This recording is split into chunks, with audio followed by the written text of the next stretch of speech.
alert from the FBI about a surge of threats and tips since the start of the Israel-Hamas war.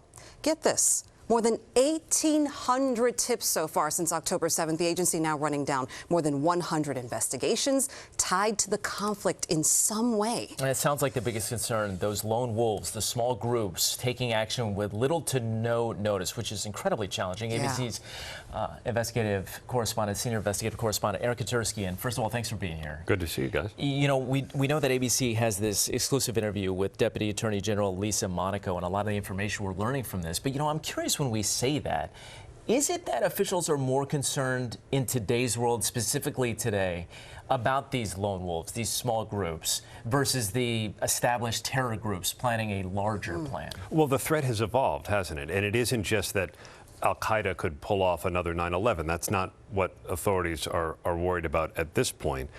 But the dynamic continues to evolve. And the Deputy Attorney General, when she talked to my colleague Pierre Thomas, was worried. And she's not telling anybody to panic.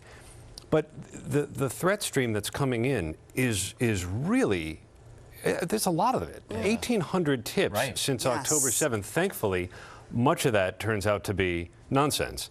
But they have to check every single one. And so it gives you a sense of the tempo and a sense of just what's out there. People are latching on to this conflict and using it as an excuse to potentially act out. So as you just said, it is astounding, all of these tips that they're getting in. 1,800, that's a lot. So how challenging could this be? Because if you're dealing with so many, like, small cells and individuals who have plans, how do they stay ahead of it? That is the biggest challenge. And I think the police would tell you that's why they conduct surveillance. That's why they initiate all the tools that sometimes get to be a bit controversial. Well, as we know. As we well know. But look, we just had a look at a bulletin that came out a few minutes ago about New Year's Eve in Times Square.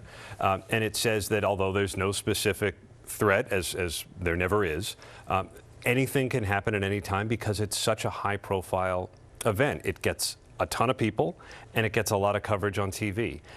Remember, last year, it didn't take much. It was a guy from Maine that attacked a couple of NYPD cops working a checkpoint on 8th Avenue.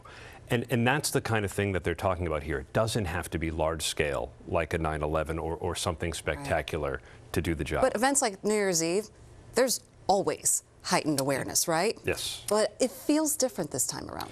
It does sometimes because of October 7th, I think. That really altered the dynamic a bit because it is such a hot-button issue, because tempers flare, and because there's no easy answer to get inside someone's head about how they're feeling about it, and it becomes an excuse.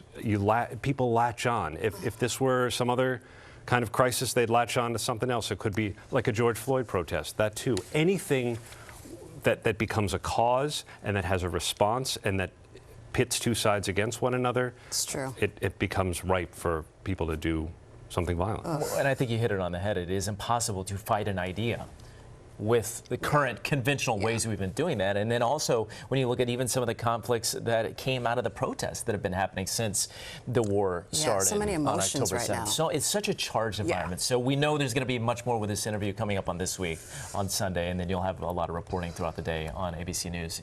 Great to see you. Good to see you. Happy Thanks very much. holidays. Happy holiday, guys. Happy New Year, all that good stuff. Me. Yeah. Thank you.